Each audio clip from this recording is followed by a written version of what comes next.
Hi fellas, Ben back again. Now that we have gotten the dual purpose motorcycle, the bike with which I shall be doing long distance touring and mild off road riding, more like adventure riding, a proper adventure tourer, we have to shift our attention on Ben. Ben is undergoing a surgery now. Yeah, so for 6 long years, I have been, learning. Technically 4.5 years of off-road riding, a year and a half of touring on this fellow. So 4.5 years of off-road riding has been about learning primarily how to stand all through, not sit at all, not wanting to sit even once. So that way, the bar risers have helped me a lot in getting the ergonomics right for me to stand up and take on just about anything and everything with Ben, and it has made me a much more seasoned rider, I would say. I've become a lot more comfortable with standing up and riding for hours together. I really have no complaints. I don't even wish to sit on this motorcycle. So that's the advantage of having the bar risers. The bar risers gives you a pretty comfortable standing up posture. But there's always been a but to it. The bar risers do not offer high-speed, aggressive attack riding stance. The bar risers always make things a little bit of a compromise when you want to seriously attack, when you want to lift your motorcycle, when you want to pump and do wheelies and stuff like that. They're always a compromise. They let you down. It's because you don't have enough leverage to pull the front of the bike with the bar risers. The bar risers just do one thing good. They make it super comfortable. I stand at about 179 centimeters, and all that would be about 5'10" and a half. So for my height, my torso is longer than my legs. So for my height, I've always wanted the bar risers because I don't want to bend a lot. And so the bar risers coupled with the KTM handlebars have, with a certain kind of adjustment, has always helped me ride for long hours standing up on a motorcycle. So now, today, the job is I'm getting the KTM fat bar. It's not exactly a fat bar, it's a slightly wide bar in the center. It's about 2.7 millimeters in the center, tapers down to 22 millimeters on the sides. What I'm going to do is I'm going to get rid of the bar risers, and I'm going to be making this particular bar sit on the upper triple clamp of the Himalayan. The upper triple clamp of the Himalayan allows for a 22 millimeter handlebar. It doesn't allow for this would be a 27 millimeter handlebar. So I have started grinding away the metal just to accommodate this particular bar. And it's a pretty easy job for people who know what they're doing. It's a nightmare of a job for people who do not know what they're doing, is because you might end up shaving off the metal in a wrong angle, and that'll cause for problems forever. And this has to be very carefully monitored in increments. You shouldn't go at it one go and expect it to work. It will not work. This particular file is a 1-inch file, so if I can get it to sit in the groove, then I have managed to get a starting point. From there, when I place the bar, I'll place the bar again and again and shave off a little bit of material. It's not going to be. Or what you could do is you could remove the entire upper triple clamp. Upper triple clamp comes off when you remove everything. The problem with the upper triple clamp, removing the upper triple clamp, is the number one problem is this. There's this bracket, there's this metal bracket. I don't know if you guys can see it. There is a metal bracket that runs like that, and all these wires go through that bracket. So for you to remove the upper triple clamp, you have to first undo all the wiring and send the wiring through that upper triple clamp's bracket and get it out. Only then you'll be able to separate the upper triple clamp. Otherwise, it would have been a piece of cake. I would have just removed it out and I would have taken it to a lathe, and the lathe guys would have done this in a jiffy, in a matter of seconds. They would not have taken any time, and I would not have to be doing this, guessing what's the right thing to do. What's the right diameter that I need to shave. So anyways, ways, I'm used to playing with metal. I'm used to playing with material. and so I think I'll be able to manage this job, no big deal. And once I'm done with that, I will let you guys know what difference this has made. So every once in a while, just take a brush and dust the metal off. Time for a test fit. So this goes in comfortably, and now I know that I have 2.5 millimeters with me. So let's just place the bar on this and see how much more we need to shave off for it to sit comfortably. Okay, so this is about some 15 minutes of filing, and I'm starting to get the right diameter. The almost there. This is starting to go in, and it's almost 3/4 in, or sorry, 1/4 in, not 1/3, I would say 1/3 in. I just need to shave off a little more material for this to start to sit in nice and tight.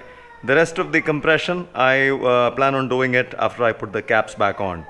Yeah, with that I'll make it work, but for now, yeah, if you guys can see, all the material shaved, and the bar is starting to sit on comfortably on the triple clamp. Yep, so job done.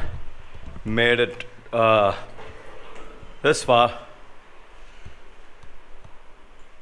The handlebar sits nicely on the Himalayan's triple clamp now, and I mounted the bar riser top clamps on the handlebar to hold things in place, because the width of these two mounting holes is the same as the triple clamp on the Himalayan. Well, long story short, ran into some trouble. So just one issue, one and one only.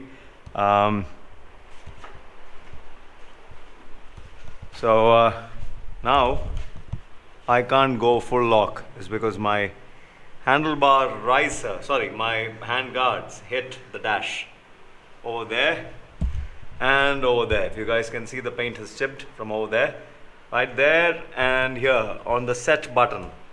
My handlebar kind of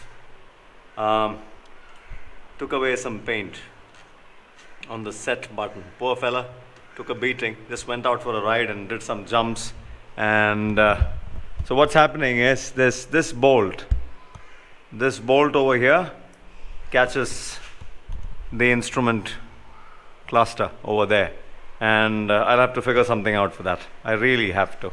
Either I might swap the handguards. A long time these poor fellows have been on the bike. They've been taking a beating, and I think I should be going in for something which is all plastic, wraparound plastic handguard instead of a metal spine. I should be going in for something like a heavy duty plastic handguard, which is like a wraparound.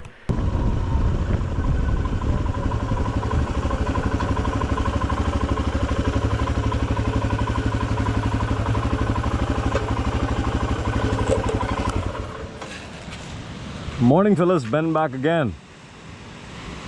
That's a sight, ain't it?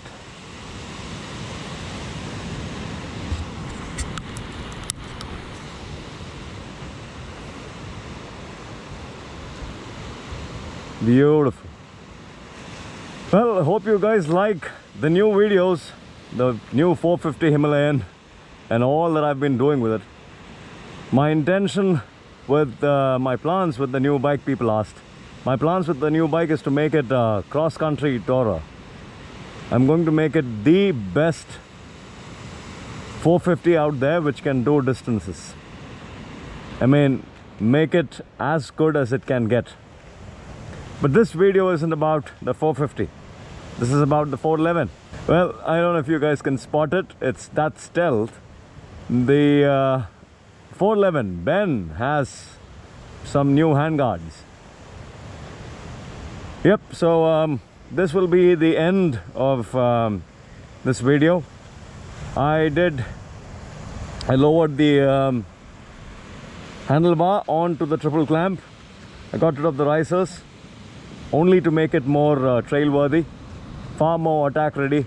And it's been working fine. It's been working. My whole new learning curve is because now I'm a little closer to the bike. The way I can steer the bike at a height versus me steering the bike when I'm lower, there's a totally new learning curve. And I've been running handlebar rises for almost 6 years now. So yeah, so the handlebar got lowered, and with that came a new set of requirements. The old handlebar, the Barkbusters, did not work. It's because they were catching the instrument console over here, and no matter how hard I tried to manipulate to move around with the clamps, it just didn't work. So long story short, Barkbuster goes on the 450. Yeah, it's a bit beaten up, but I guess it'll work. And we have some new Polysport full cover handguards over here. Polysport is a plastic giant. They've been making OEM plastics for a lot of dirt bikes, and this too is no exception. Very high quality plastic. This can definitely take a beating. I for a fact know that this can take crashes and will still not break. Unless it's like a serious hard crash, this will not break. Quite a neat design too. Very sleek. Very unlike the Barkbusters were a lot more boxy, geometric, like the language of the Himalayan. This is a little more sleek looking, curvy. What I love about this is one piece, no aluminum. So I've managed to reduce 1 kg of weight with all the trims and everything. I've taken away 1 kg and thrown back about, I'm guessing 300 grams or so. The whole of it is 350 something grams. Unbelievable, ain't it? Yeah, with all the trims. So the trims are also things that look really nice. This particular handguard comes with wonderful trims, and so install these bits over here and here. These are aluminum spacers into which these bolts go into, and into which these bolts go into. Yeah, fitting these handguards on the Himalayan is no joke. Takes a while, takes a long time. A lot of adjustments have to be made to fit this onto the KTM, not exactly the Himalayan. This is the KTM Fat Bar, so there's a little bit of a difficulty. These Polysport handguards are made for certain bikes, and certain bikes only with the stock handlebar and the geometry. It doesn't work like a retrofit universal component. So to make it fit, you need to know what you need to do, what you don't have to do. So if people want this handguard, I'll definitely attach the link in the description of the video. But let me tell you that you can't run handlebar weights, and that will get into your highway cruising abilities, because the handlebar may start to vibrate and you might not like it. One more thing is you'll have to meddle around a lot here to get the clearance. So if you guys can see, my brake master cylinder is almost, it's touching it, the top bolt, and here the clutch wire is at an angle. You have to run a thin sleeve clutch wire to accommodate that. And what else? Yeah, that was pretty much it. Then moving around all these gizmos here and there, just to see to it that everything falls in place. But yep, that was it. If this helped, this is a beautiful handguard. Beautiful, like literally. This also comes with a spoiler. more like just like the Barkbuster kit. You can run it without this particular panel, so it'll be sleek like that, or you can run it with that panel. So just have to, it's like a clip-on thing, no big deal, just a clip-on, goes on top. So yeah, if you guys like this, please go ahead, give it a big thumbs up. It's because this particular video is about Ben. Some more nice parts headed our way for Ben, and I've always been interested in making this so much more off-road worthy. So yeah, waiting for the right parts. Making a bike which is off-road attack worthy, it's not a joke, fellas. Let me just let you know that it's not a joke. It doesn't just throw in some parts and then start riding. Man, there's so much to it. You got to constantly take feedback from the motorcycle, from all the dirt sessions you do, and then come back and sit on it and think what else to do to make it even more attack ready and worthy. Yeah, so if this helped in any which way, it helped. That's all there is to it. That's the only intention behind these videos, absolutely nothing more. YouTube doesn't really do a good job of paying money. If you guys are thinking it's all about money, it isn't. This is purely love for what we do. That's it. So yep, if this helped, it helped. Ben signing out for now. Ciao.